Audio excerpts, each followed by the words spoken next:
if you apply the concept of a multiverse, that is, numerous to nigh infinite universes different to the single one that we exist in right now, there is another me somewhere out there who's very similar to the human who identifies as Paul Westerfield that I describe myself as. And this Paul works months and months on a very elaborate, very detailed video essay. And he has all these visuals and references and editing that he poured nights and weeks over. And he really thought out all of his thoughts on it over the multiple years that he has felt this way. And he talked openly and honestly without being held back, without restriction. And he put together an amazing video talking about the exact same thing I'm going to talk about. I am not that Paul.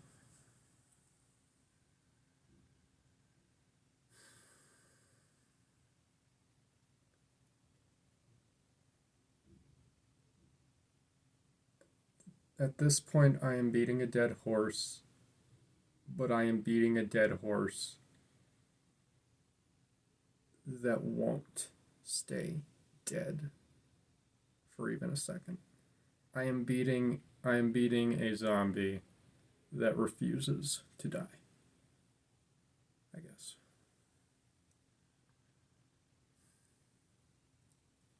It is extremely late at the time of me recording this, like extremely late in the morning, extremely early in the morning, it's like almost 2 a.m. here.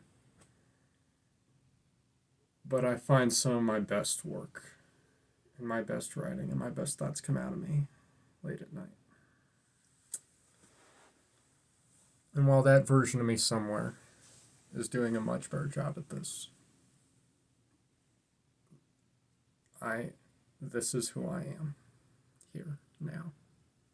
And this is how I'm going to go about saying this.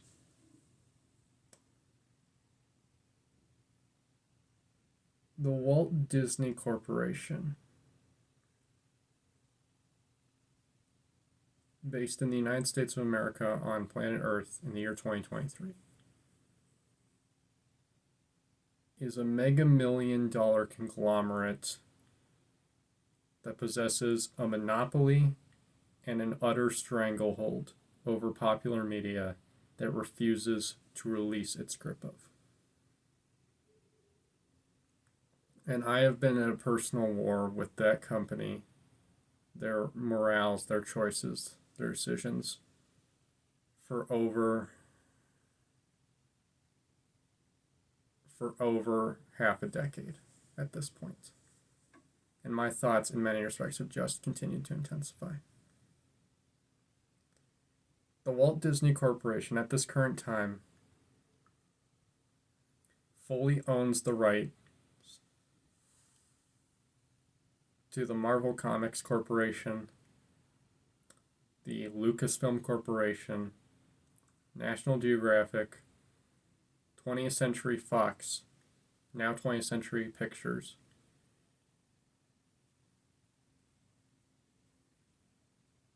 previously held full ownership over Blue Sky Studios until allowing them to die within a year of possession, and countless other smaller companies that you've probably never heard of.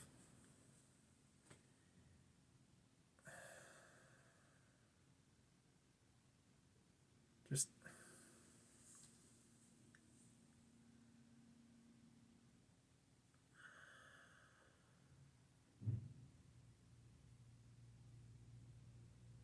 I've talked about this time and time again. I've discussed this with my friends time and time again. I complain about time and time again. If you can think back to my Illumination video, the first video I did about Illumination's Mario movie, where I sat down and did an actual discussion about the movie and didn't just reference it,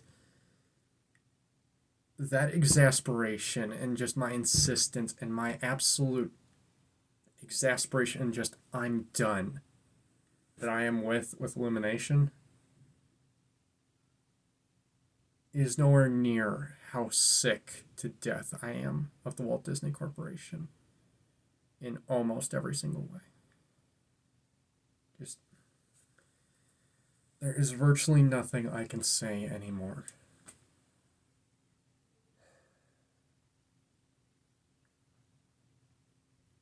Let's lay down some personally disturbing hypotheticals. Let's say that Disney decides they want to extend their ownership on the World Wide Web. So let's say Disney finds a way to gain ownership from Google of YouTube. Not Google itself. Let's say that they figure out how to get possession of the online site YouTube. Let's say that you or I or everyone who uploads videos to YouTube is now working for Disney when we do these videos. When we react to them, when we watch anything on YouTube, we are working and supporting Disney. Now let's say Disney doesn't like what YouTube is doing. Let's say that they terminate YouTube, or that YouTube is dying out because it's not getting the ad revenue or whatever it needs to survive, and Disney just lets it die because they're not concerned about it, like what happened with Blue Sky. Let's say somehow that happens. Think about how much media instantly becomes lost to the bowels of time and Google itself. Now let's really think about how many jobs, how many people actually use YouTube for a living and have no second option.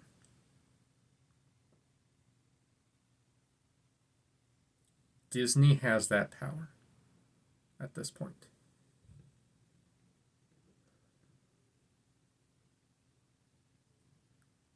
Let's say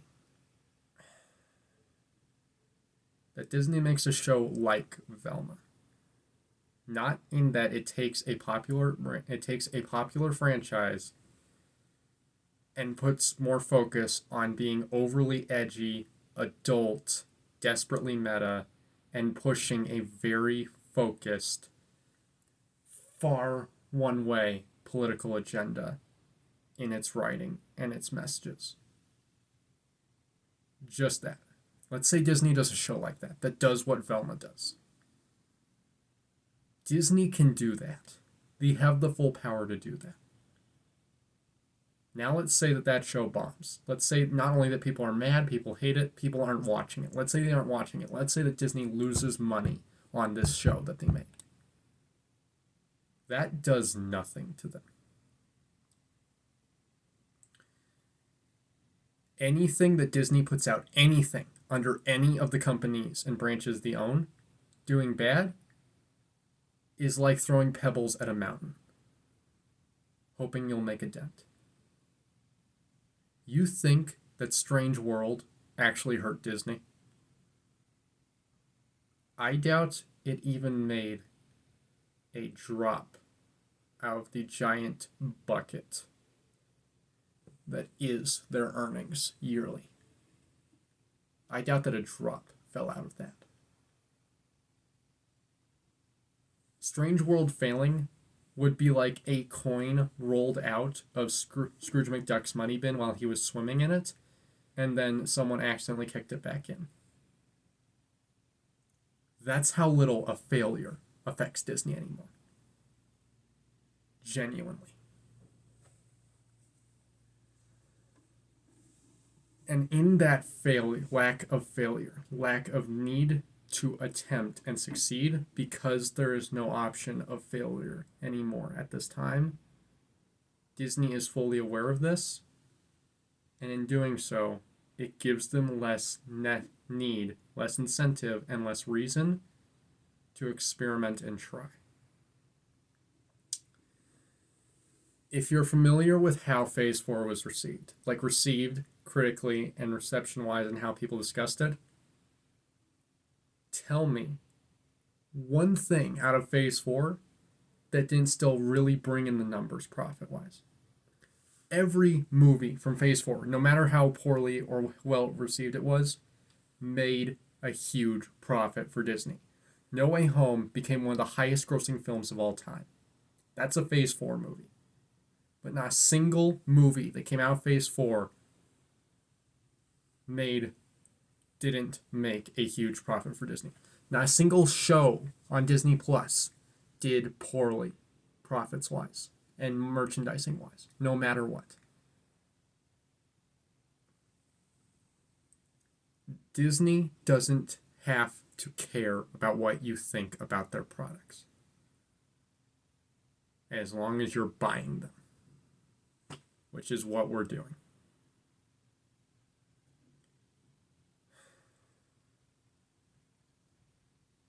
And because of that, it hurts even more. Not only how much Disney's competitors are dwindling down, number-wise, how much it's dwindling, but the obscene amount of mistakes they're continuing to do. Disney has 4 main enemies at this point. And by enemies, I mean people in the organizations and corporations in the entertainment industry that can give them any sense of threat whatsoever. Sony, DreamWorks, WB Discovery, including HBO Max. Damn it, I forgot what the fourth one was.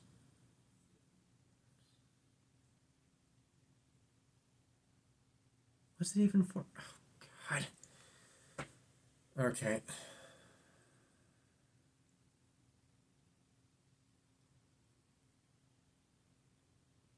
Let's say Disney buys Sony. There's nothing stopping them from doing that. They have no reason. They have nothing keeping them from doing that. They have no reason not to want to do that.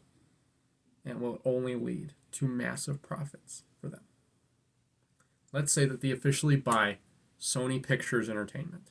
Not the Sony industry, not the technology, not the PlayStation, not Sony phones, just Sony Pictures Entertainment and Sony Pictures Animation. Let's say they just buy that. Now they don't have to share rights with Spider-Man anymore. And any Sony movies, they get the money from. That means that the money from Venom Let There Be Carnage, the money from Morbius, and the money from Spider-Man No Way Home, the money from Spider-Man Into the Spider-Verse, and the money from Spider-Man Across the Spider-Verse is now all Disney's. They take all of those profits, all of those earnings, and it is theirs now because they own Sony. All Sony Pictures Animation, all of those movies, Disney will now own. That's what happened with 20th Century Fox. That's what happened with Blue Sky, and it would happen with Sony. They buy DreamWorks. Disney now owns Shrek. Disney now owns Kung Fu Panda. Disney now owns How to Train Your Dragon. It's that straightforward.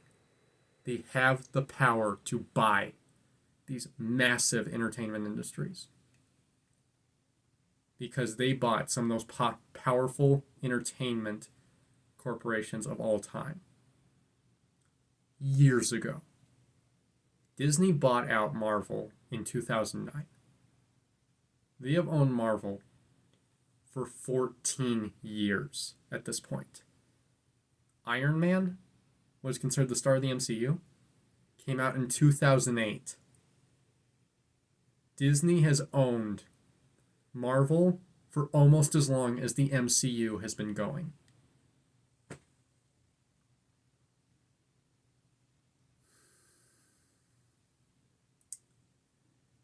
Do you at least start to see the problem with some of this? I finally remember the other one. The other one is Netflix. Netflix is one of the biggest competitors to Disney right now, for as much as that's worth. But Netflix keeps making mistakes. They are making constant mistakes that are overriding their successes, not just for animation, but for movies and entertainment overall. And it builds up and it boils up, and it's such a disaster to witness. I'm not saying we're at some game over point yet. We're not at game over point yet. Our game over point, even with all I've said, our true game over point is if Disney bought the rights to Universal. Not to Illumination, to Universal. And they own Universal. That is the game over point. And there's nothing, I see nothing keeping Disney from making that decision. Disney does not need to try anymore. Disney does not need to be concerned with what people think anymore. Disney could start pumping out R-rated movies on the regular and put them on Disney Plus, and they don't have to care at all that parents get mad that they're on there. Because yes, when Logan, Deadpool, and Deadpool 2 officially came on Disney Plus under an age restriction that you could put on your settings, people bitched about the sole fact that those were on there at all because they're R-rated movies. Nobody bitched when Prey got made by 20th Century Studios. No one bitched that Prey was available on Disney Plus, locked away behind a parental guidance wall, because that's what those are for. They are not for stamping on YouTube under the Children's Online Protection Privacy Act and acting like YouTube is your babysitter. Parental locks and guidance is there to keep your children from seeing bad things at too young an age so that you can teach them about it correctly. But Disney does not have to care about that anymore.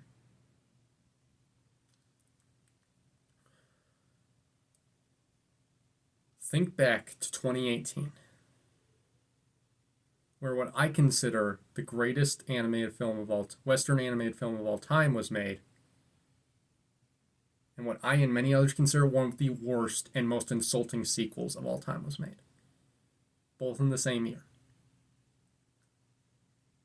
Ralph Breaks the Internet is one of the worst Disney movies of all time. And it is one of the most insulting movies of all time. It is a movie that disrespects the original movie, does not give a shit how the original movie ended or how its characters worked, and its sole purpose, its sole goal,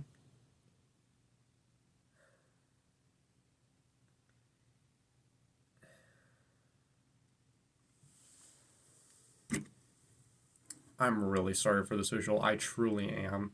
If you have small children who are listening to this, please take them out of the room because I'm about to do something that is not family friendly, but is the best visual metaphor I have in the moment.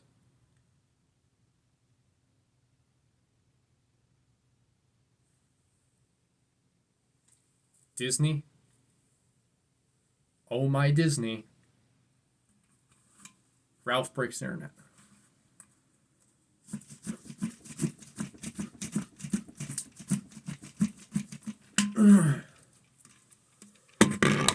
I hope you're happy if you stick around for that. I hope you're genuinely happy if you actually watch that. Because I'm never doing something like that again. But I had to make it clear because I don't feel like using the actual vocab that so many people have already used to describe it.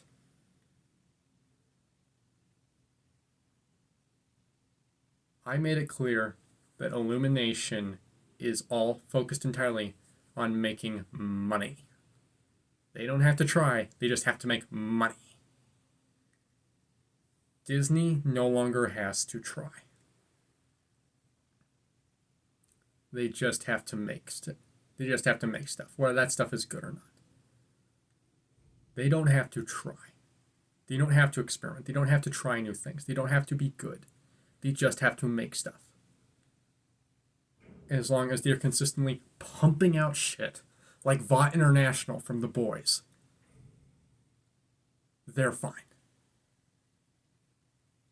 And I'm sick to death of it. And sometimes it feels like I am in such a minority of people who sees this as a problem.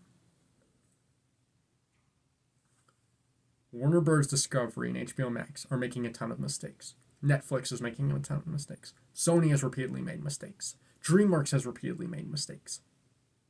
Illumination constantly makes mistakes. But they know where to at least try to learn from those mistakes and push forward. At this point, it feels like people are trying to jump out of Disney if they want to have any sense of creative freedom and experimentation and are not just there to make money. Tim Burton directed Wednesday, which premiered on Netflix last year. It has been a very long time since I've seen any Tim Burton product get the reception that Wednesday has. Really think about it. Who talks about Tim Burton's Dumbo? Ever. Who talks about Tim Burton's Alice in Wonderland? Ever. Who talks about anything Tim Burton made for Disney that wasn't animated? No one. Because that's not what we remember Tim Burton for. Yet Wednesday is a live-action series directed by Tim Burton based on a popular media that already exists that wasn't made by Disney and isn't made more for children. And yet it was a massive success. James Gunn has made it clear that Guardians of the Galaxy Volume 3 is his final project in the MCU. And he is moving on to try and do work with DC. We all know the shit he is getting for the sole act of making choices as the new head, which I could go to town on, and I want to for a very long time. But he is getting out. He made Guardians of the Galaxy Volume 1. He made Volume 2. He made the holiday special. And now he's finishing it with Volume 3. And he is getting out. Because he can get out. And he wants to do something different. You think Kevin Feige can get out at this point? You think he can leave if he wants to? If he says, I've really enjoyed doing all this, but I need a break. I'm done. I'm not doing any more MCU projects. I'm really done. You think he can leave at this point? You think Disney's going to let that happen? You think they want that to happen? Really sit down and analyze the finale to She-Hulk. Look past everything you hate about the series if you hate about it, or look past everything that you think is wonderful if you love it. Look past your hate or your love for it or what you think for the other side and really analyze the finale. Really analyze how it's trying to be meta and it's trying to be funny about the state of the MCU at the time of writing and making that show.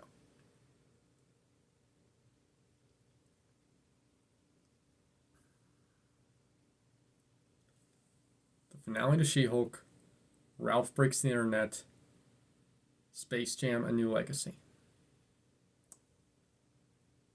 All three of these are desperately trying to find meta humor and nostalgia bait in a way to be successful and try and get away with being self-aware about algorithms and act like they are on the same level as the people who critique them for relying too much on algorithms and focus groups. They think they are on the same level as us because they make those jokes.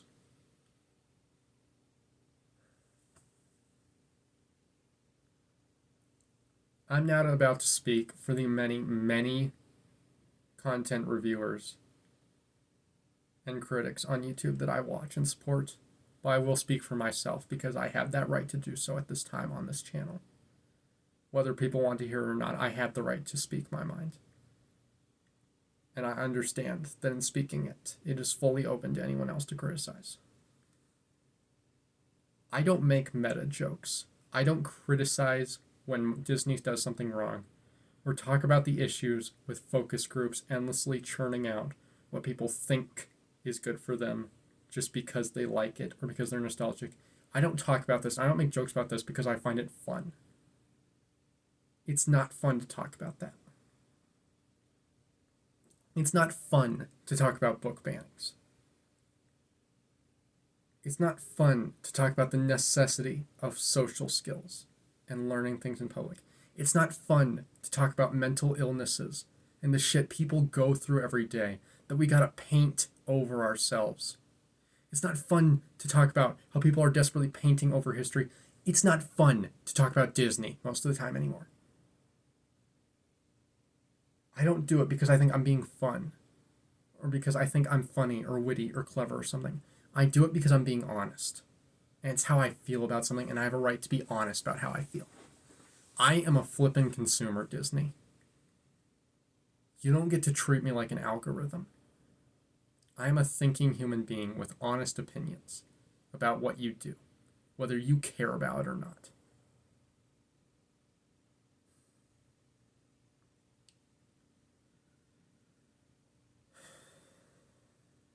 And my hostilities here are not the hostility that should be directed at the people watching it just because they're watching it. My hostilities are not directed at you in front of me on the screen, watching the screen. My hostilities are not directed at you. The harsh tones in my voice are not because I think you did something wrong. That's because I really have my flippin' limits. And I've had a bad habit in the past of when I'm really passionate about something, especially something that upsets me like this, of just going completely off the handle and just talking openly and oftentimes ignoring even what comes out of my mouth when it comes to cuss words. I've tried to here, but still, you know me. But I really lose a sense of patience for this the more and more I look back on and realize it. So all there's really left to do is scream into the wind and pray that I can continue to be a part of this site in a positive way. Because I can have moments where I'm tossing and turning at night trying to get to sleep because of my abysmal sleep schedule, and I can end up focusing on things I don't want to think about. And one of those things I end up thinking about is, what if YouTube ceased to exist? What if it stopped? What would I do? Where would I go to fill that sense? Where would where would all the people who use YouTube, who make videos on YouTube, where would we go to do that? Twitch? Vine? TikTok? Where would we go to do what we do and be free?